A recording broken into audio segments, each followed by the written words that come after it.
All right, guys, what's going on? My name is Michael DiFazio. I was a college graduate, just like Ross said. I was in your position at some point in the woodworking program, and I somehow made it through the woodworking program. So I'm going to tell you a little bit about my story, and then I got a lot of things I want to give to you guys as takeaways. Life is different for every one of us. Every one of us is going to have our own story, just like Ross told. So it's my job today to tell you my story and how I got where I'm at and what I've done in the meantime to get there. So I have been a custom furniture builder now for 13 years. And 13 years ago, I was still in college. So I got to tell you guys a couple things about that because you guys have a great opportunity right now being in this program. So I got accepted into St. Clair College, and woodworking was my second choice, right? I tried to become a child youth worker, didn't get accepted into that program, and I actually got sent into my second choice, which was woodworking. And it's funny how things work because I ended up making a big badass business in the woodworking space in Windsor. So 13 years ago, I was in college, and I didn't care about woodworking. I didn't care about learning how to build stuff. It was just what I knew how to do. I made some stuff in high school, whatever. It was fun. I was like, fine, I guess I'll get into this. But when I was in college, the only thing that mattered to me was my band. And I was in a punk band, a touring punk band. We were writing albums. We were touring all over the place. We were doing tours down south, tours all through Canada, Ontario, Quebec, like big tours going out east. And we had a ton of fun doing that. So when I first started building furniture, it was only because I wanted to have a couple bucks so I could go on tour. Because if you guys know anybody that plays music, you don't make money playing music unless you're really fancy, and we are not. So we were in a punk band, so we had to pay to go on tour. So when I was in college, I didn't care because my life was going to be built around music. That was my entire life back then. And I started using the tools and the knowledge that I was getting from college here at St. Clair to, save up a couple bucks so I could go on tour. And all I really wanted back then was 20 bucks a day, just so I could have 20 bucks a day to eat on tour, on the road. So didn't care about it. And then I would go from first year into second year. And second year, I was utilizing the shop in a different way. I had a little bit more skills now in my second year at St. Clair. I was actually selling projects out the back door, the garage door in the shop. You guys have a full access, a full-blown professional shop at your fingertips right now. Use it, right? It's not like you need to just use it to learn and then, go get a job after that. Like, use it to learn, start to build up a company, start to build up a reputation, start to build with your hands so that you can actually take advantage of St. Clair in a different way. I was literally making money while I was in school, okay? Selling projects out the back door. I hope that's okay with you guys, by the way. No, not okay. Okay, I didn't tell you to do that, but that's what I was doing. They didn't know about it, I guess. So I started selling these things. I was selling a couple things out of there, but I was also making pieces of furniture, more like art, out of old windows that I would find. I would drive around in my old pickup truck, and I would throw old wooden windows in the back of my pickup truck, and I was planning on turning them into mirrors, chalkboards, cork boards, picture frames, anything that I could. And I would take those window frames and a portfolio that I had. I literally had printed photos of the work that I was doing. Say I made a project with, I took an old window frame and I turned it into a mirror. I would take 5 to 10 photos of that, and I would print 5 to 10 pictures of it, and I would put it in a portfolio. So when I had a portfolio to show somebody, I had a stack of photos this big, making it look like I did a ton of work. But really, realistically, it was a bunch of photos of the same piece. So this is how I started. I would drive door to door. I would knock on coffee shop to restaurant to business owner to retail shop, wherever. And I would say, hey, Mrs. Business Owner, I've got a stack of old crappy windows. It would literally be like crappy old windows with mud on it, broken glass. And I would say, I've got these windows here. This is what I do with them. Would you want one? Right? You can pick out the window right now. There's glass and stuff all over my pickup truck box, but I can do one of these things with these windows. Do you want one? Do you want a chalkboard for your restaurant, your new menu board, whatever? And that was how I hustled, right? Everyone talks about hustle and grind these days. That's how I was doing it. I was just going door to door, knocking, literally walking up to the business owner and saying, I do X, Y, and Z.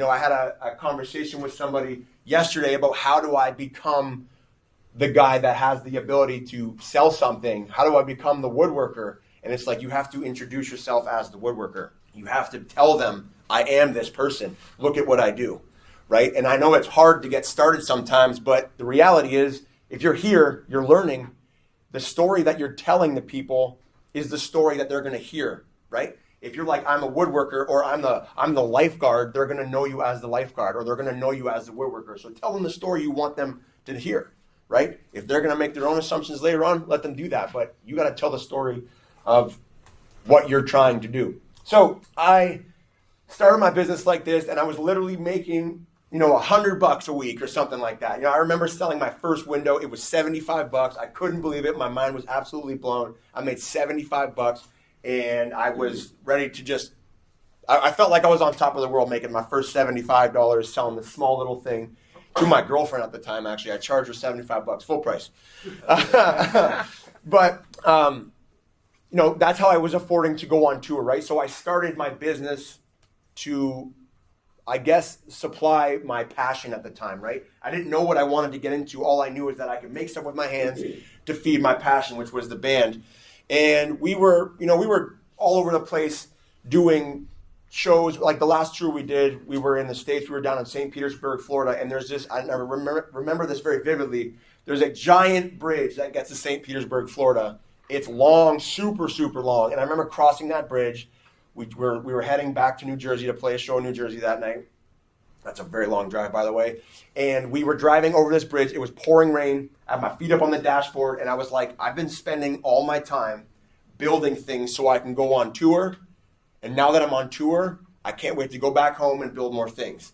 I just want to build things now because I fell in love with it. I fell in love with the process of figuring out what our clients want and figuring out how to build it, learning how to do things. And it's funny because these old windows, these crappy old windows I was finding in the alley, old wooden windows, there's nothing in here. This is like the slideshow that plays in our showroom now. You're not going to see the stuff we started out with. This is all like some of the highest end work that we've ever done. This needs to be updated too because there's lots even since this. But with these old windows, they were dirty, and I remember going to Roy at the time, who was the teacher in the shop, and being like, I really like how crappy this window looks. Like, how do I keep the crappiness but like seal it so it feels nice? And he's like, what are you talking about? And I was like, I want to make the dirt like part of the piece, like the dirt. He's like, the dirt. I'm like, yeah, like I want the ugliness to stay.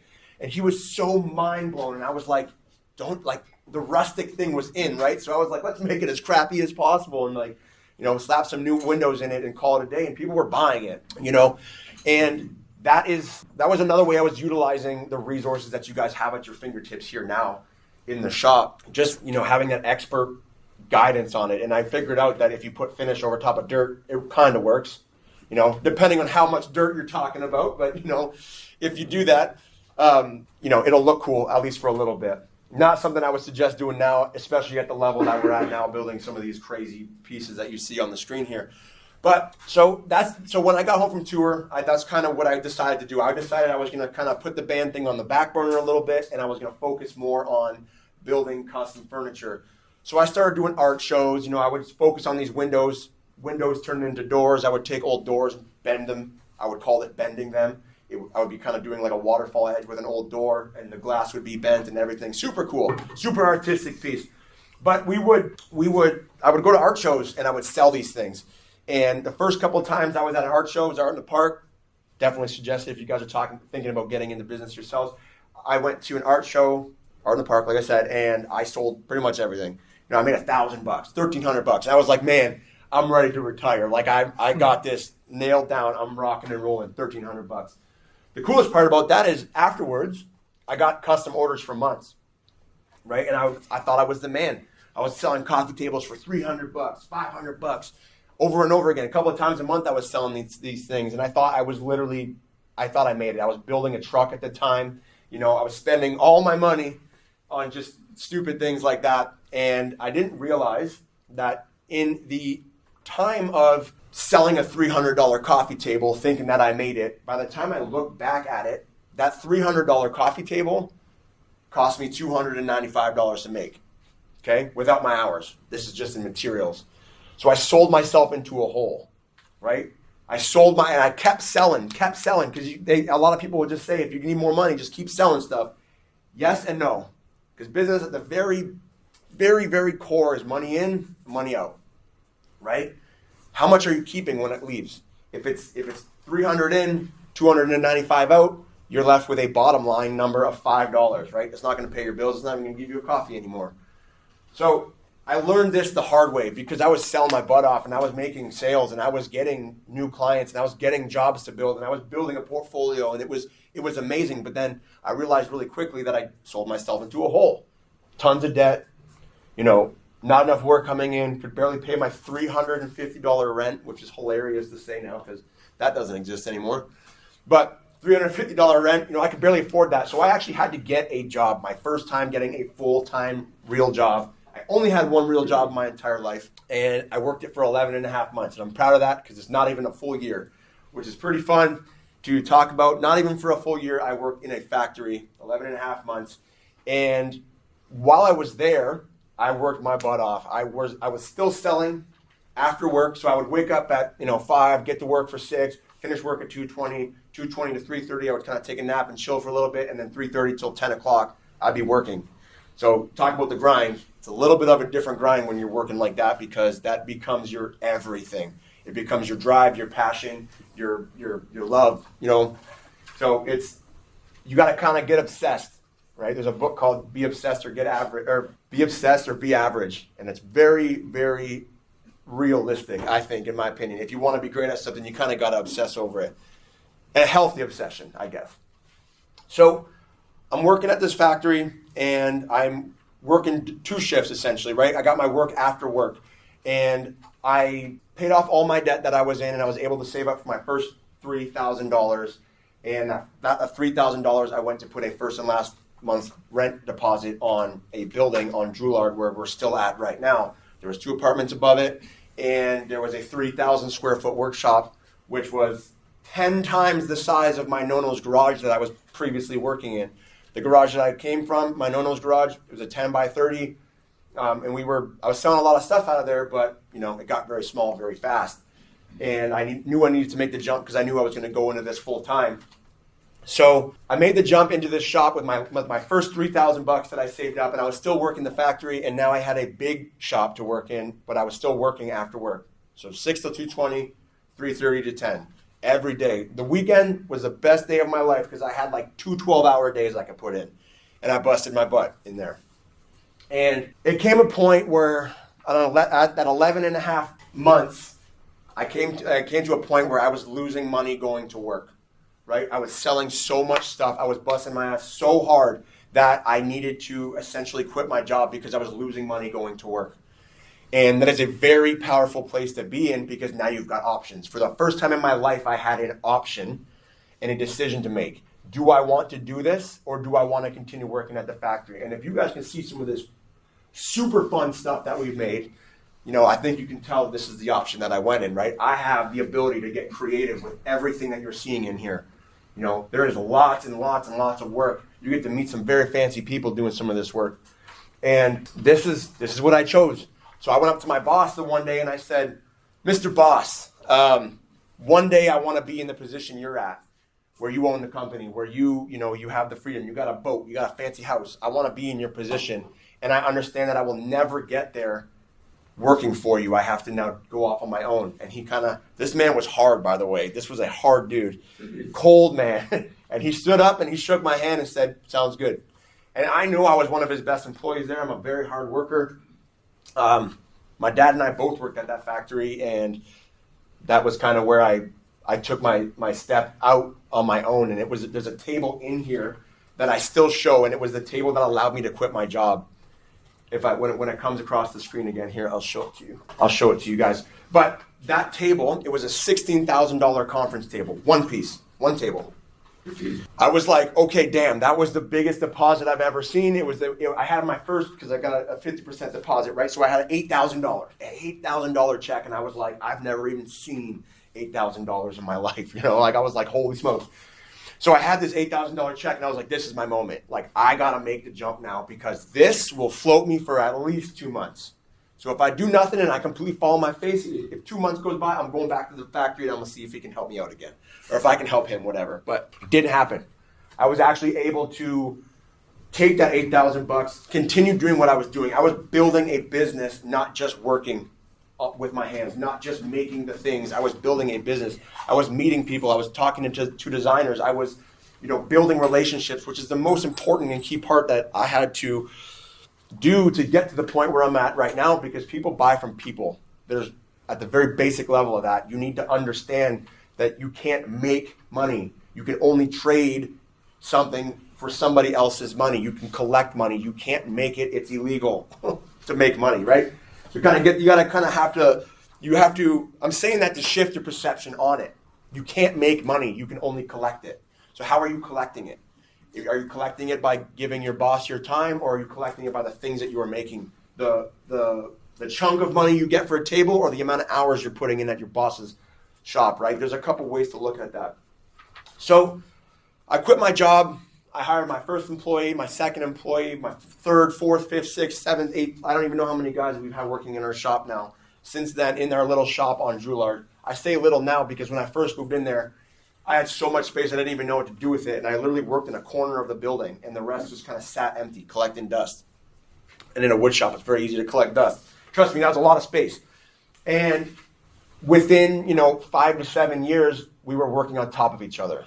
Now we're at the point where it's like I got too much work in there. We're working on top of each other. Things are breaking because we can't move fast enough now. We're running into new problems. And in business, you always want to be solving new problems. So we've had designers. We've had designers on our team. We've had moving guys on our team. We have an external team and an internal team that we use to do the work that we do, like metal fabricators, powder coaters, moving companies, interior designers.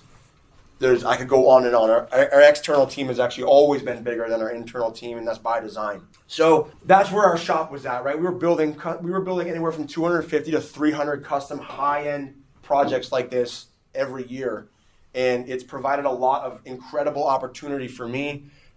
Through the profits that we built from our shop, I was able to purchase 9 different buildings on Drouillard now. I don't know if you guys have ever been down to Drouillard, but it was a very rough neighborhood at one point, and now it's fully coming back to life again, which has been a very long 10-year journey of us getting that ready. And I'm saying us because it's not just me alone, but there's a lot of people involved in changing a neighborhood like that. And piece by piece, this is the table. I sold that at 23 years old, $16,000 to a multi-million-dollar machine shop. Okay? That was a huge job. I was not, and there's one of the bent doors. See that? That's an old front door. Bent. That's old. That's old stuff. But that conference table changed my life because it gave me the opportunity. I only needed one of those. And then I hit the ground running, and I'm like, I'm never going back. There's not a chance. No way. So I've been able to build an incredible business through furniture like this. Like I fell in love with this because of my shop, and now I'm falling in love with other things like, buying real estate and changing neighborhoods, right? It's just a progression of things. But this has always been a skill that I've had. A lot of these materials that you look at are all reclaimed, and I think that was always kind of our strong suit. But you got to change as the trends change. So I'm telling you guys my story today, not because I want to sit here and say, look at me, look how cool the stuff is that we do. I want to talk to you guys because I want to show you guys that there's another option. When I was in college, I'm sure you guys have had it already, where you get to meet the cabinet maker owner of the cabinet maker company, the cabinet company, and he comes in and says, we do X, we do Y, we do Z, and we want to hire you on to our team when you're done college. And has anybody met those guys yet? Yeah, they've already come in? Well, like instructors. Yeah. So I was always under the impression that I had to get a job after college, and I didn't really realize that there was another way to do it. And there's another way to do it, is by starting your own business.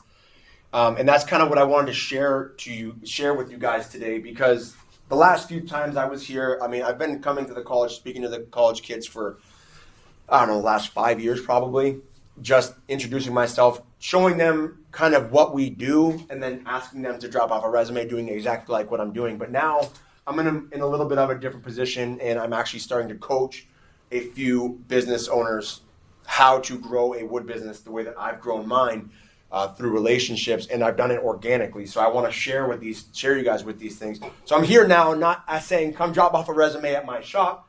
I'm here now to tell you guys that you don't need to drop off a resume at all if you want that. And there might be one of you guys in this room that actually make it. There might be 10 of you guys that make it. But this is definitely the hard road, but it's definitely the most rewarding and opportunity producing road you'll ever be on. Okay? When I was in college, I just wanted opportunity, and it wasn't in this space, but I just wanted opportunity. I just didn't know where to get it. I didn't know what it looked like yet. And I didn't know that the more I deep dove into something like this, the more opportunity that was going to be provided to me. So I'm here now to tell you guys a different story. Not that you guys need to hire, and not that you guys need to go drop off resumes and see if you guys can get a job. And if you guys can't get a job, maybe I'll go work at Chrysler, you know. That's not an option. That was never an option for me, sorry. It's an option for you for sure, but it depends on what you guys dream about. What are you guys working towards? Like, where is at the deepest part of you, what do you guys want to do? Do you guys want to build cabinet boxes? Do you guys want to build staircases? You guys want to frame houses? You want to build decks? What is it? Right? There's a lot of ways you can do this. And Ross and I were talking yesterday. There is like 1,000 industries inside this industry. You guys can focus on stairs. You guys can focus on crown molding. You can focus on decks. You can focus on foundations, cement pouring. It's all woodworking. There's a lot of things you can do. And this was the thing that I chose. I have a very short attention span, right? I can't build the same thing 1,000 times over. I can't build cabinet boxes. And I started this entire business with the sole fact that I never wanted to build cabinet boxes. That wasn't for me. Is there a way to make a lot of money in cabinet boxes? Probably. Actually, 100%. I know that for a fact. The only guy that I talk to in my program still is a cabinet box, or he's a cabinet maker, and he's doing great. Everybody else that I graduated with, I don't really know what they're doing now. Well, one of the guys selling windows, another guy's, working at Chrysler. So there's opportunities for you guys in this space if you want to pursue this. And I'll tell you another story, because there's a lot of negative people in the world. Ross and I talked about this a little bit yesterday also. There was a moment when I was in college, and my friend, the cabinet maker that I was just talking about, we were in Home Depot, and we were going to start a skateboard company. We were going to start laminating boards. We wrote our boards all the time. We were going to make some sick new decks. So we went to Home Depot not knowing anything about how to make a skateboard. We had no clue. We're going to go to Home Depot and buy a sheet of plywood. Like, it's funny now, I think about it now, it's hilarious to me. But like back then, we had no idea. How do you buy a sheet of plywood? I had no clue. So we just went there to go figure it out. And it was kind of like my first time really going to Home Depot to like actually buy something that I'm going to make something with. And there was another time that I was in Home Depot, there was this older guy working the wood aisle in Home Depot. And we started talking, and I started telling him that I'm in the woodworking program at St. Clair. And he comes to me and he goes, why are you even in that program? You're never going to make any money in that program. It's a dead trade. No one's ever going to make money. Everyone just goes to IKEA. I remember what that dude was wearing. I remember his face. I remember I remember everything about that guy. And I feel so bad for that guy because he thinks like that. That is not true. I was a 20-something-year-old dude making custom furniture, selling hundreds of thousands. At this point, I've sold literally millions of dollars worth of custom furniture. It doesn't make sense what he was saying. People have a bad perception, but that's like how they feel about their life. This is not really resembling of a trade. There's a lot of ways you guys can make money in whatever industry you guys decide to niche down on, right? Like I wouldn't say that being the deck builder, being the framer, being the high-end furniture guy, being the wood finisher is going to make you money. I don't think that. But if you went really deep on being the framer, or you went really deep on being the custom furniture builder like I did, or if you go really deep on trim, or moldings and stuff like Ross does, he carved out a niche and it works. But when you go so broad, you're not going to be able to make any money with it. You're going to be just known as just a doer, a guy doing all sorts of things. If you niche down, you become the guy in that area. I am the furniture guy in Windsor. I build high-end furniture, and now I'm known as the guy doing that. So you got to build up a reputation on how to become the guy. So I kind of wanted to just talk to you guys about what it's like to kind of find your own hole, you're kind of like pigeonhole on something and like really deep dive on one thing here, because you don't need to figure it out right away. Like I said, I was in the punk band. That's the only thing that mattered to me then. And then I found this. And then I found out the hard way, doing all sorts of other things, trying to be a refinisher, trying to be the framer, trying to do the trim, and realizing that furniture was my thing. So you guys don't need to figure it out right now, and it's okay to not know. Even today, I'm still like, do I want to go this road? Do I want to go that road? It's a constant battle of like figuring out where you got to be and where you want to go. And that's okay, but at a certain point, your indecision of not deciding on where you want to go will start to harm you. You will start to be sucked dry, essentially, of everything that you have to give, because you're like, well, I could do that, or I could do this. And one thing that my wife said to me the other day that really stuck was, don't wait to make the right decision, make the decision right. So you have to decide, I'm going this direction, I'm going to focus on this direction. And you can pivot. Sure, at one point, pivot, sure. But like, you don't need to have it all figured out right now. You don't need to know exactly what your story is going to look like right now. A lot of you guys are really young. Like, you have no clue what's coming for you, right? Could be 10 times bigger than you imagine. And I'm going to stick on that because I'm not really going to go the other direction, because I think sticking on the fact that like you guys could have 10 times more to give over not giving enough is a lot more important to focus on. You guys are young. I was doing this at 24. I remember there was one time an older couple, I'm saying older couple, they were older to me at the time. They were probably like 35, probably 35, 40 years old. They were like a younger couple, and they came into my shop and they're like, where's the owner? And I was like 23, 24 years old. Like, how old are you guys right now? Like 20-ish, right? Like, I'm 3 years older than you at this point. And they come into the shop and they're like, well, where's the owner? I'm like, I am. And they're like, you build the furniture? I'm like, yeah, like this is all my work. This is what I've been doing for 4 years at this point. And they're like, damn, we were expecting someone a lot older. And I was like, that's pretty sick. Like I thought that was pretty cool. And I tell you that story because like you're young right now. You got a lot that you can give. So like selling this, that blew my mind, right? I was dealing with clients that were spending $1 million in a renovation. Like, I'm saying $1 million is just like a giant number, right? It's these renovations that some of these commercial jobs are, there's a lot of money involved, and they decided to work with me, showing up like this, cutoffs, wearing Vans, right? I was been wearing this for my whole friggin' life, and this is just what I do now. I work in these shoes, like, and I got my cutoff shorts, whatever, man. I like the cutoff shorts. And that was the same guy that was going to these places and talking to the clients, but I was so real because I was just a young dude putting in the work, getting these projects sold, that they were accepting me for who I am. I wasn't trying to be anybody else. I was like, hey, I build this. I am the woodworker. Like I said at the beginning of the talk, I introduced myself as the guy. I can solve your problems because I do X, Y, and Z. I didn't tell them, hey, I'm just starting. Although you can be real with them, just be real. But you don't go in there and be like, I'm just starting. I don't really know how to do this. I can try it. It might work. It might not work. I might need a deposit. Should I do it? Right? You're just sounding like you're not making that person very confident in you. But if you're confident and you got a good heart and you're like, anything that I do, I'm going to do it to the best of my ability, which is all that you can really give anyways. They're going to see you different. They're going to treat you different. They're going to treat you with a different type of respect also. Right? Like, it's okay to not know, but if they understand that you're willing to do whatever it takes to figure it out, to handle it the right time, the first time, they're going to respect you different. They're going to be willing to give you that deposit. They're going to be willing to work with you because they're going to see more in you because you've spoken with conviction. You've said, I'm doing this. Right? So you got to introduce yourself in that way. So, I don't know what happened here. I don't remember how I did this last time. Anyway, it's just a good thing for me to know. I got another 15 or so minutes. Oh, yeah. Cool. Okay, I got another 15 or so minutes. Trying to think. Well, so I'm going. Like I said, I'm now kind of making the transition into teaching other people, young guys, old guys. I got a couple guys in our area right now that I'm coaching to help build their company. I don't know, like, who in here wants to actually start their own company? Who in here actually already knows that? There's a bunch of you guys in here. I will say this. I was 23, 24, 25, whatever, every year. I've been doing this for 13 years. So all those years I've been doing this, I was hiring guys 2 years younger than me. I was the boss. I was hiring guys that were older than me. I was the boss. I had the vision. I had the goal. I was the one hustling and bustling and making it all work, right?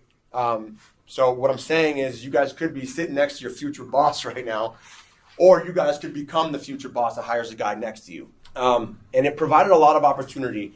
There's a lot of people that I speak to in this woodworking space that get afraid of hiring people. They get afraid of training somebody else into, showing them everything that they got. And as a woodworker myself, I feel like it's our duty to show and teach and share the things that we have, the knowledge that I have, the skill that I have to build the things that you're seeing on this screen right now. I have to share that. This is kind of a dying industry, and we need to make sure that we are feeding it the right stuff, because there will always be a need for this, but not everybody's learning how to do it. So it's our duty to make sure that we're passing it along, right? Passing the baton on. And I'm saying that because the fear that most people have when it comes to hiring their own people, hiring their own team, is what if I teach them everything I know and they leave, right? Have anybody ever heard of something like that? Heard of someone get all freaked out about that? It's like, I'm going to teach them and give them everything I have, and then they're going to leave and go start their own company. The reality is most of them won't. And the question I have for you guys is, what if you teach them everything? What if you don't teach them anything and they stay? Because now you got guys that are on your team that don't know anything, and now who's winning? You're not winning. I can tell you that. It's a different problem that you have, right? You got to train your guys and teach them and give them a goal and a dream big enough that they want to stay, they want to work with you. And I think that's why I think we had as much success as we have had, because there was a goal, there was a dream, there was a vision, and inside my goals, dreams, and vision, my team had goals, dreams, and vision in there. So it was like big enough for them to have theirs also. And, I've had employees buying houses, buying new cars, buying all sorts of fancy things. And it's crazy when you get to be like, that all came from the work that I was doing. It's a really fulfilling thing. Owning your business is not for everybody, but I can tell you it's the most rewarding thing you'll ever do, because you're not just making things. You're building a legacy. You're building the ability to grow a community and have something super tight, like a culture in your shop, and you get to not take advantage of it, but you get to reap the rewards of all your hard work long term. It's not like if I sell this dining room table, for example, I get paid and that's it. It's like, no, I get paid for that dining room table. I get to feed it back into my machine that now gets to produce more for all these other people. And it's a bigger thinking that I want you guys to think about. So the new company that I'm building right now is called Maker's Legacy, and it's about how we build a legacy through the work that we're doing with our hands. It's not called Legacy Makers, it's called Maker's Legacy because we work with our hands. You guys are all working with your hands. You guys are building the things that will be in the client's home for essentially ever, because if you do it right, they're never going to need it again. And with that, the profit, the team building, the experience, the community that you can build out of the things that you're doing by building a business will pay for you guys. It will pay for you the rest of your life, essentially. You'll be reaping the benefits for a very, very long time. It's been extremely rewarding for me, so I'm now working on passing the buck off to you guys. So with that being said, there is going to be a sign-up sheet here. I'm going to be doing a free training with everybody in this, anybody from the carpentry and the woodworking program, anybody that wants to come to it. It's going to be day one, how to start your own company, and how I get to set you guys up where you guys get to start running and start making a difference today. Introducing yourself after this course as the woodworker, as the deck builder, as the framer, as the custom furniture builder, the trim guy, whatever, right? So this is the training that I'm going to be offering. There's no date yet. I'm working with Rod right now on when that's going to be. This is my way of giving back to you guys on a grand scale. This is the only time this is going to be free. After this, it will be a paid-for program, but I wanted to work with you guys on offering you this because of how much Ross, Rod, and St. Clair has actually given me. These guys have put me on billboards and stuff. It's kind of funny because I didn't even graduate with the rest of my class. I had to come back for summer school, and don't go to summer school in college. It costs a lot of money. Make sure you pass your classes. That's for sure. One thing I had to talk about really quick, health and safety. I didn't bring it back to this really quick. So health and safety, guys, you have to respect the fact that your tools don't have feelings, okay? If you're mad at your tool and you're just trying to force a tool, it's like you're you're setting yourself up for massive failure and possibly getting hurt. Health and safety, it's a constant thing that you have to be watching for. It's a lot cooler to wear safety glasses than to not have an eye, you know. And it's just like, this is things that you need to like watch out for. You need to like learn from other people, you know. And every shop setup is going to have different safety standards. Our shop is set up to work in a shop. You know, other people have their shop setups in vans. There's different safety standards. You need to learn the rules in each of those areas to make sure that you're not going to shoot yourself in the foot. There's things when you have a team like WSIB and, you know, safety standards. You've got to be able to provide those because you're responsible as a business owner to provide a safe work environment in a shop. You know, the shop that you guys have upstairs is top of the line. They're great machines, and you might not have machines at such high quality in your shop when you first start. So how are you safe with those things from the beginning all the way to the end? And as your team grows, as your machines grow, as your systems grow, everything grows. You got to make sure you're always staying on top of that when you're building your own company, because you don't need to go get a job. There's other options, and I just want to provide you guys with the information of what you guys have, the options, the different types of options that you guys have, instead of just looking at it one way. I go to college, get a job. It's like you could go to college, get the education that you need, start your own job, you know. And I think I'm probably going to open it up for questions at this point, because I know we're running out. We don't have all day, but I definitely want questions. Don't be afraid. Honestly, if you have a great question, you might help the guy over here. The question over here might help someone over there. So ask questions that you think might help somebody else, including yourself. How do you how would you know how much you charge for a job? Like a table, like how does that all calculated? So the very quick answer is take your materials, add 30%. That's what you call your markup. That markup creates your profit margin. That's only 30%. No, that's one piece. Okay. That's one piece of a giant puzzle, right? The rest of that is very specific to the person, right? If you have $5,000 overhead, you know, you got truck payment, rent payment, you got insurance, you got X, Y, Z. There's a way to structure that based on the amount of hours that your shop's going to put out. This is a very deep question. I'm trying to go very surface level on a deep question, but you have to know your numbers. You have to know how many hours you have, and you have to build up a shop rate. The shop rate essentially covers all your overhead. But when it comes to your materials, in that shop rate, you're going to have a profit margin and your own pay. Your own pay and a profit margin are two different things. Never look at them as the same way. This cost me everything when I was like my first probably 6 years of business. I didn't understand the difference between profit and pay. There's two different things. They are two different things, right? One shows that your business is successful. The other one puts money in your pocket. They kind of both put money in your pocket. But the profit is what the bank looks at to see how profitable your business is. And the other one kind of makes sure that you got food to eat, you know, or go on vacations. That's a very big question, and I can deep dive on that for a long time, but I kind of want to make sure I'm hitting everyone else's questions too. Do you guys only sell locally, or do you do shipping outside of Canada and further areas? How do you work that? So you can. We never did. We never needed to. This is the part that I always thought was crazy. I got Buddy at Home Depot, that old man I was telling you guys about, that there's no money in this city, no money in the city, no money in the city. There's no money to be made in this industry or anything. And for the last 13 years, I think I've sold maybe 10 pieces out of town. Your local market will be the one that will feed you with the most, right? I've literally done, there's a lot of work to do in our area. I'm talking 2-hour radius, and being in Windsor, we can only really go one way. We can only go towards London. So I'm talking Chatham and down. That whole area is what I've serviced for the last 13 years. There's a lot of people to service, right? And you can ship. You're adding that's a whole other conversation to have also, but it's just depending on what your goals are. If you want to ship out of town, there's ways to do it. We never needed to. How many employees do you guys have? We had, at our busiest point, we had 7. That included a designer, 4 builders, a shop hands guy, and then myself. That was at the busiest time that we were. Like I said, right now things are a little bit different as I'm making a transition out of the shop. Right now the shop's just kind of cleaning up the last little things, and then we're moving into a different area. And that is what I'm focusing on now, but who knows where the future holds, really.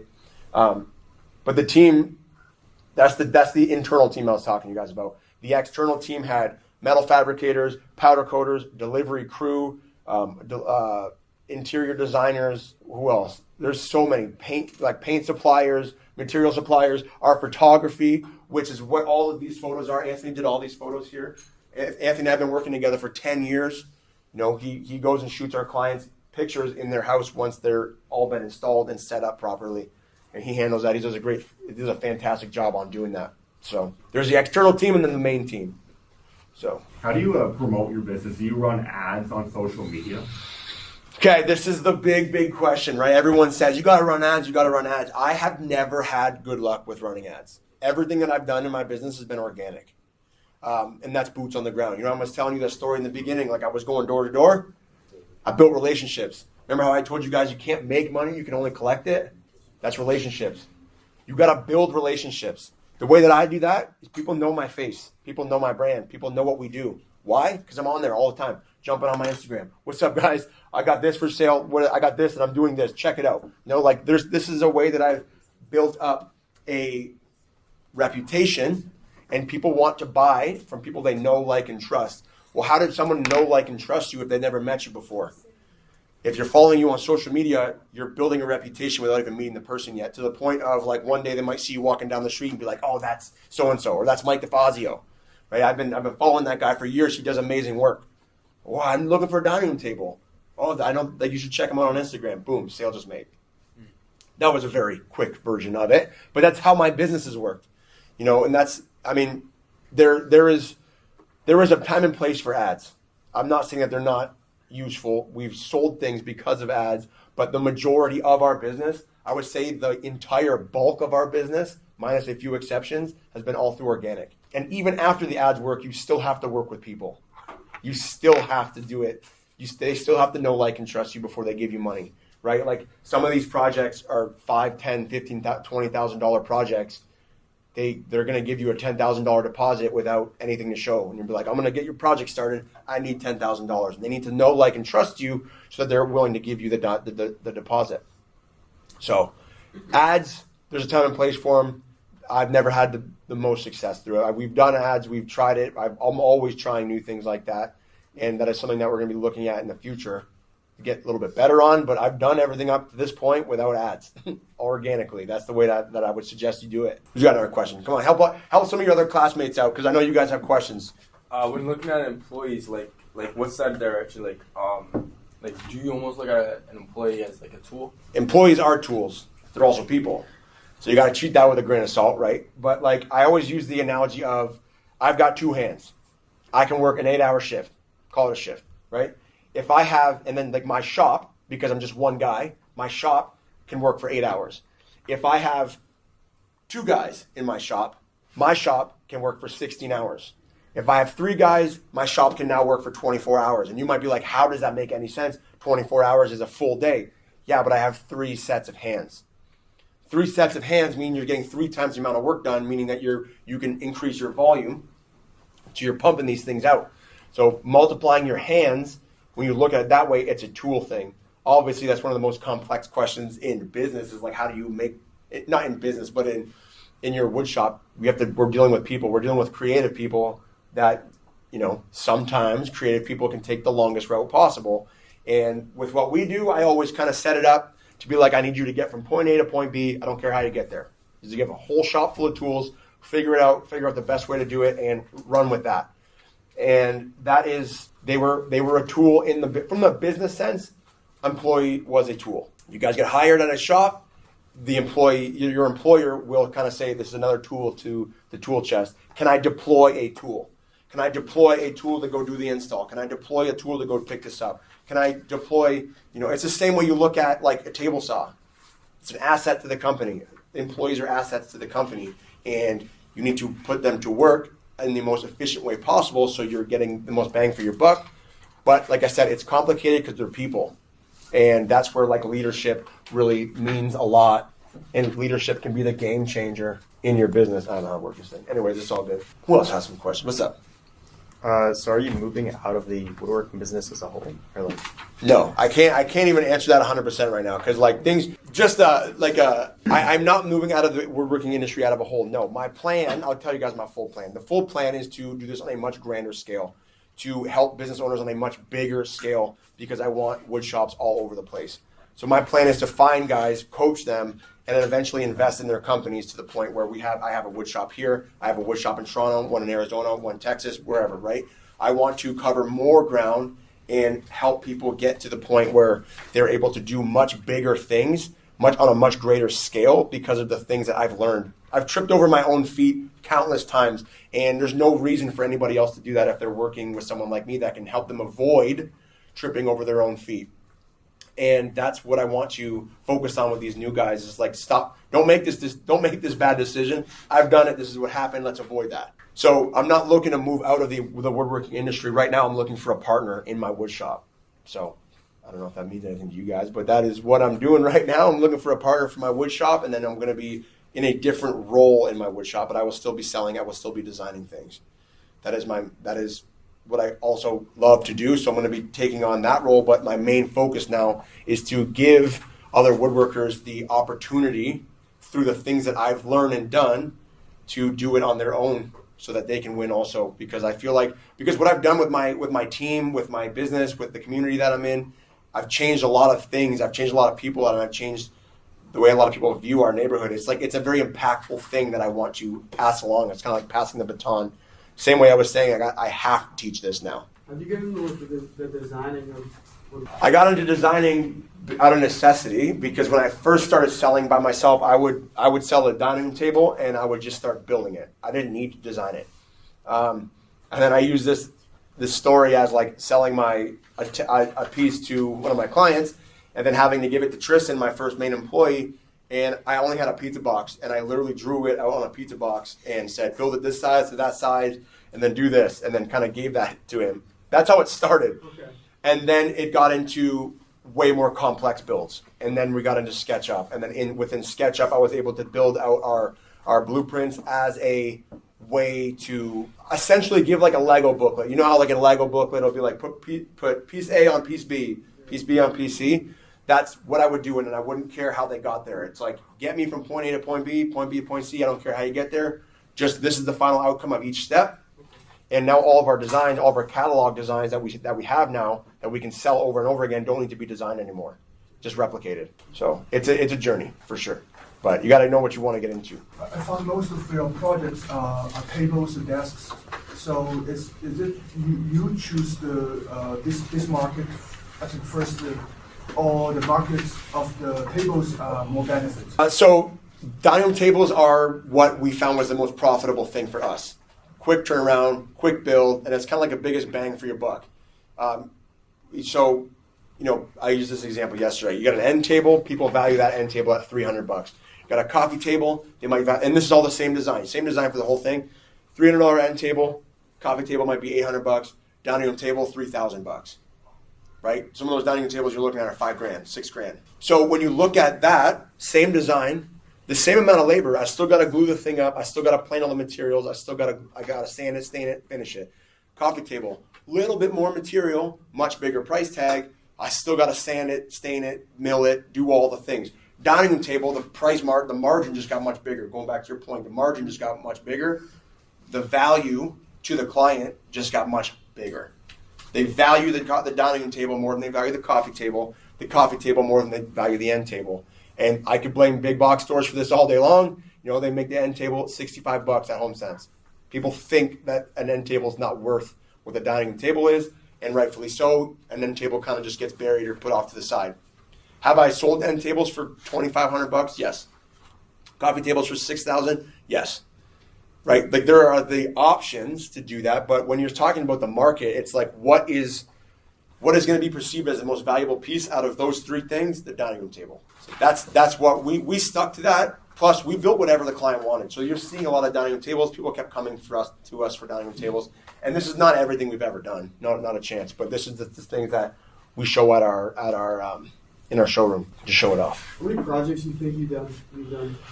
I really would. I wish I knew the answer to this. I know it's well over 1,000, right? Because if we're doing 200 projects, like even if we brought it down to like 100 projects a year, which is on the low end. Even probably the first few years we were doing this, we were probably doing 100 projects a year, 13 years straight.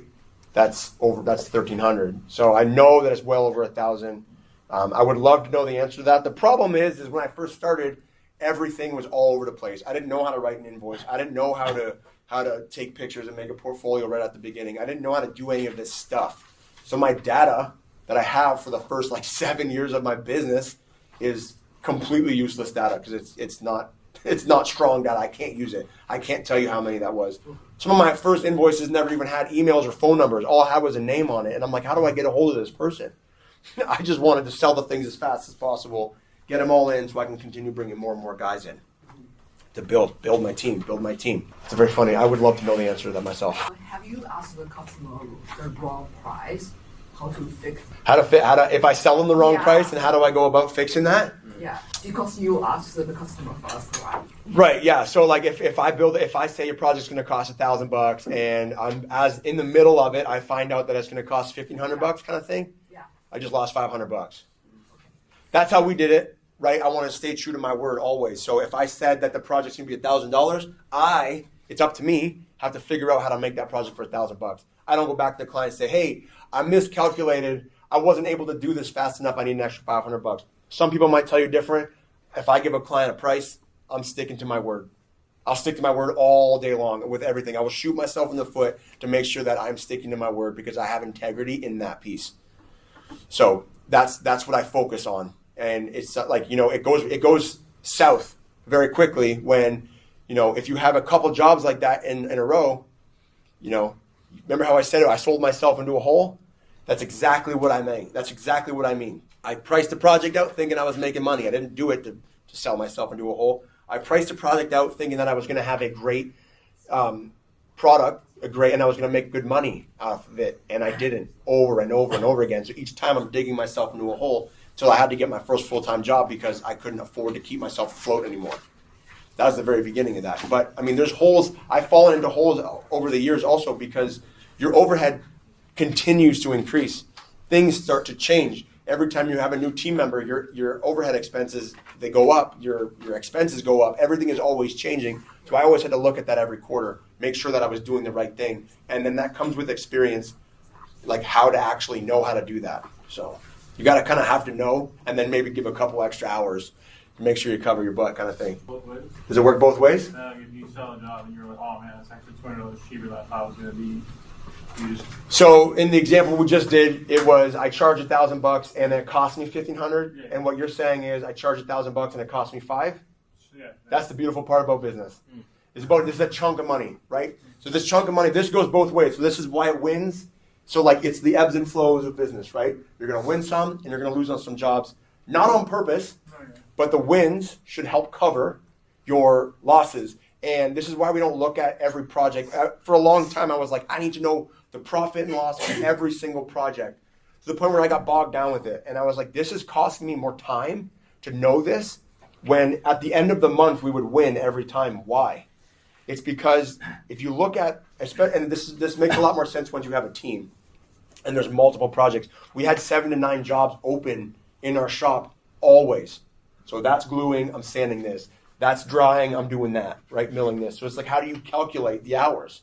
Now you're going to have your guys mark down every 5 minutes they touch something. Doesn't make sense. So you look at it over a long haul like this, and it kind of evens out. So if you lost here, but you won huge on this one, it kind of just levels out. And this is the thing about, I just made a YouTube video about this. Working for the hour means you're getting paid for the hour. Working for the job means you are collecting the money for the value that you gave. Right? So if you quoted a job and you said that it's going to take me 10 hours and you did it in 5, you just got a much nicer payday. On the flip side, if you charge 10 hours for that job and you take 25 hours to do it, you're at least at this point when you're by yourself, you're still making that same chunk of money. It's just your per hour rate got shrunk huge. You're not making as much per hour, but you're still making the chunk. It's a chunk of money over an hourly rate, and you can control the chunk a lot more because you can batch things. Now, if you got 5 tables to do and you got your sprayer out, it's like I might as well spray all 5.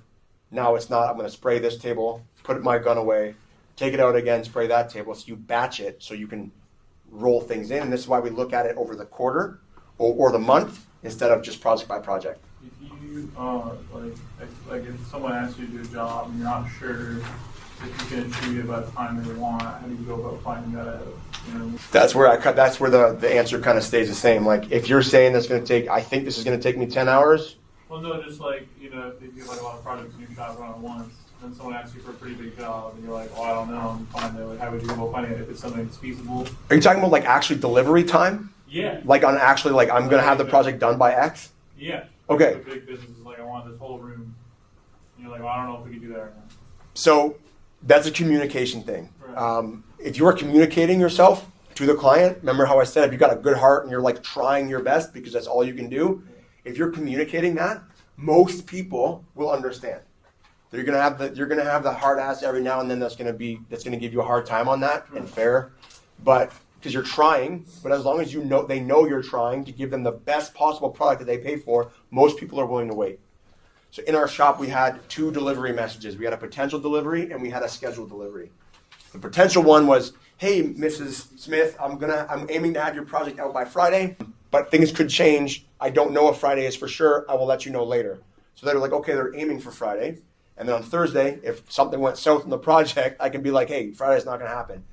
But it's a communication thing. If I was just like, hey, I'm 100% going to have it on Friday, and then something goes south, now they're like, damn it, I just rearranged my entire day, and I know I got a babysitter to watch my kids, or whatever that was, and now you're not even delivering it. Why? But now they're pissed. You got to kind of cover your feet. This is some of the things that I teach with like templates and things like that. So How to make your team member on the same page? oh, that's a big one. That you have to become the leader. So this is the thing. There's some of you guys in here are trying to become woodworkers. Some of you guys just want to get really good with working with your hands, and some of you guys are going to become business owners. That is a completely different thing. There is the woodworker that becomes the business owner. One guy, the woodworker, has one hat to wear: build the thing.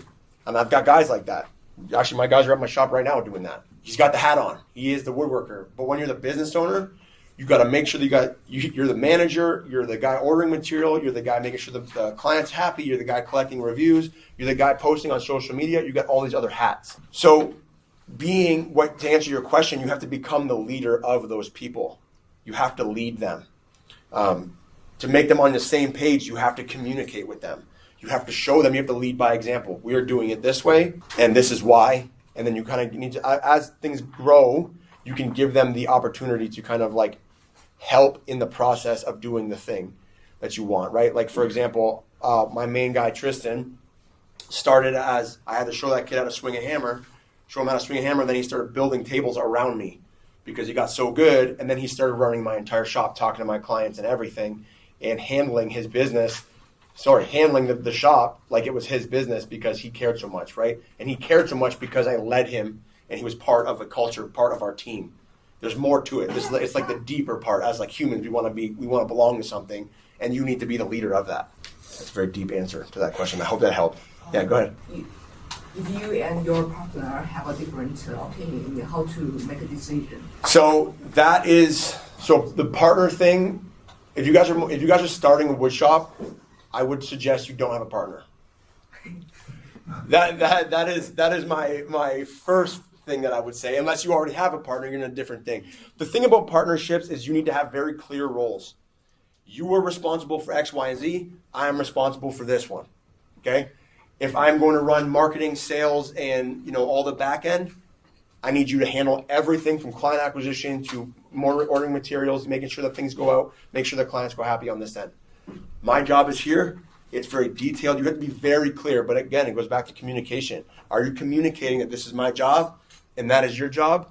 And then you need to respect the fact that this is my job. Don't touch it. That's your job. I'm not going to touch it. I trust you to make the right decisions here. You need to trust me to make the right decisions over there. It's a respect thing, a communication thing, and a clarity thing. You have to be very clear, and that's where I'm at with my shop right now. I already know the role that I have, and I'm looking for the role that I'm looking to fill. So, after you collect like a customer, like what is maintaining like that relationship look like? Do you still like once in a while like, hey, how's your dining table look? Like after you get a customer. So like after a client's they come in, they got their work done, they're happy, They paid, everything's good. So you just kind of keep up. You can keep up, and I think that's one of the cool things about social media is like they're following you now.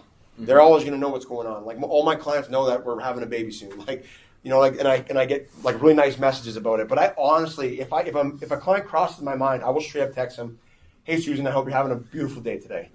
Just be real, be a dude, be a chick, be a whatever. Just be a good person, right?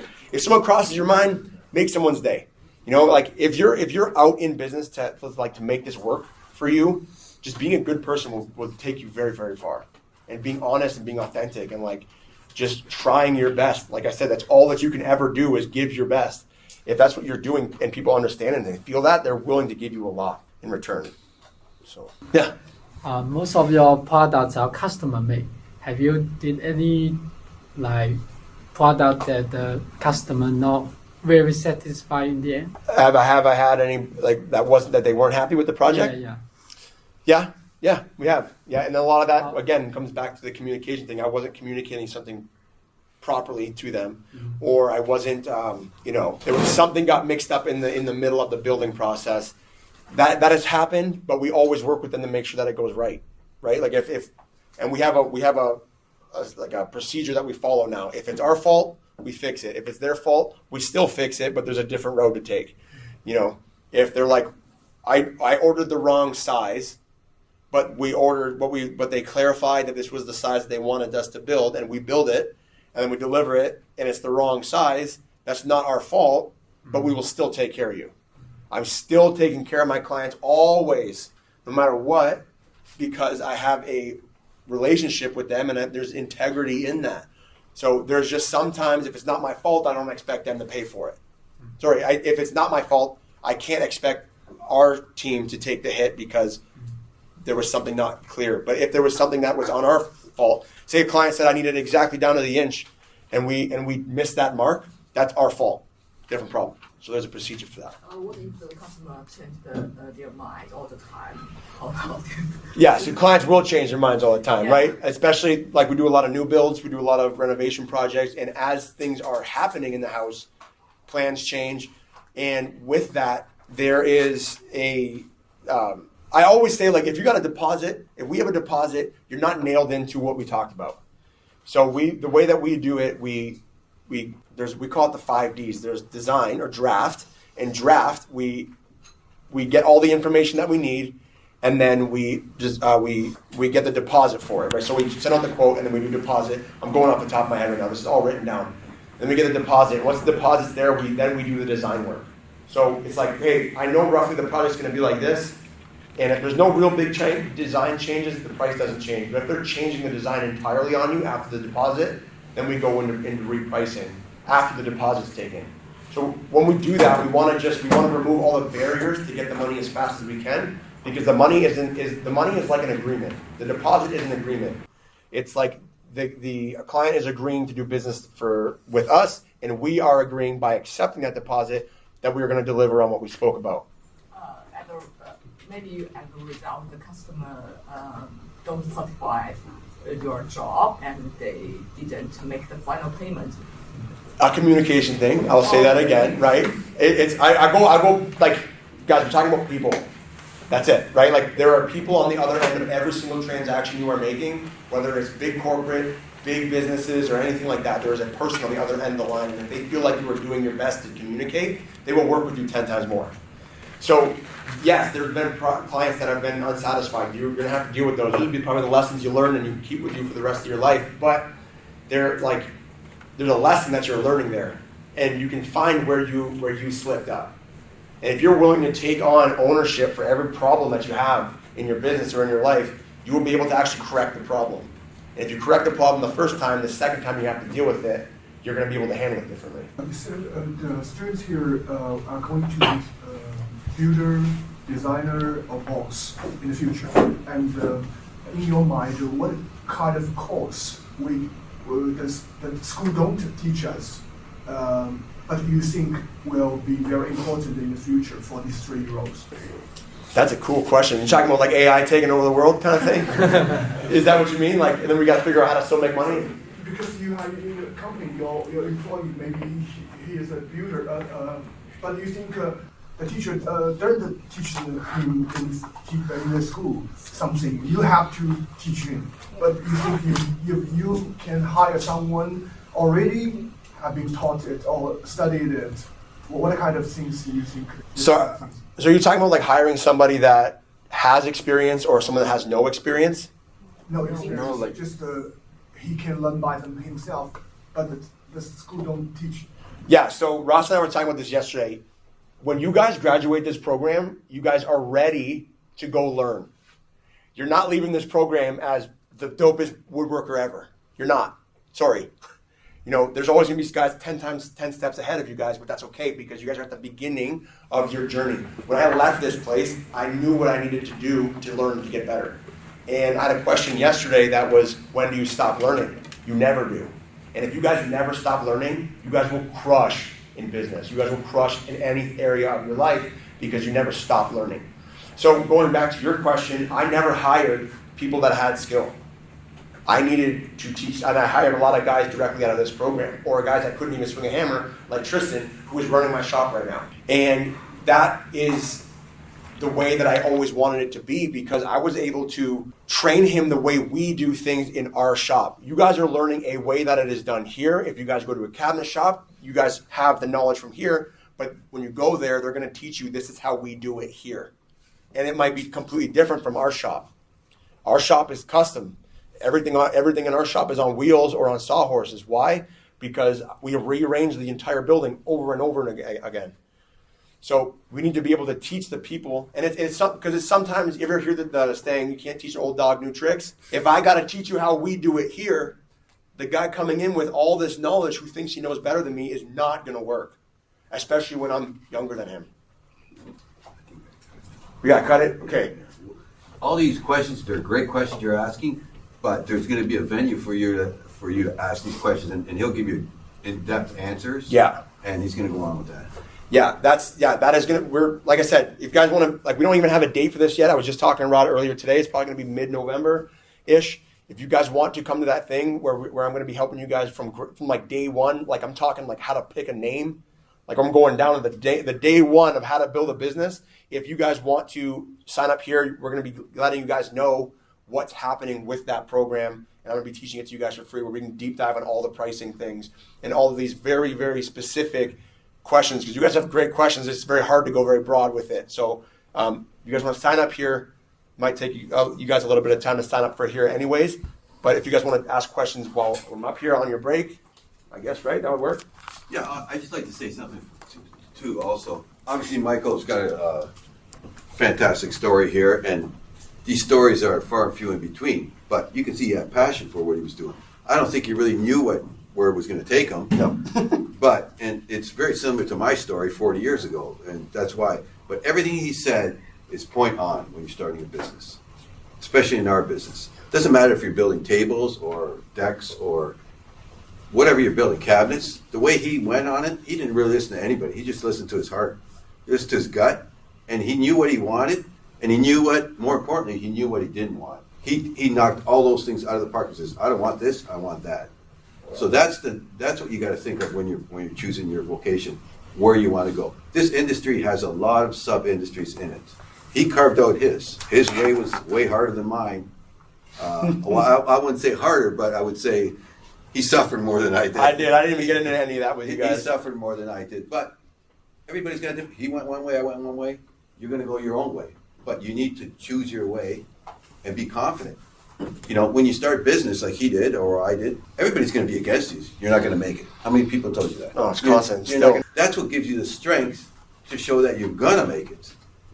That's what you take that guy in the aisle. I had that same guy too. We were talking about that yesterday. That's what gives you the strength to move on and make it and hit your direction. And some of you may not even like woodworking, but finish the course. And these skills will take you into another trade. These are applicable skills for all different things. Right?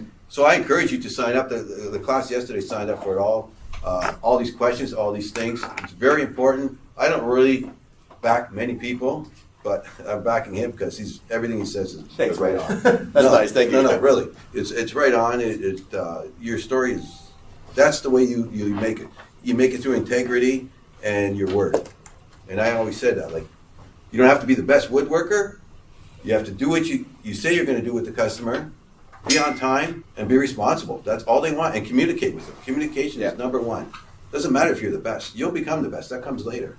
Yeah, that's He didn't know anything. I didn't know anything. I literally started someone yesterday started with asked a question about how do I buy my first tools.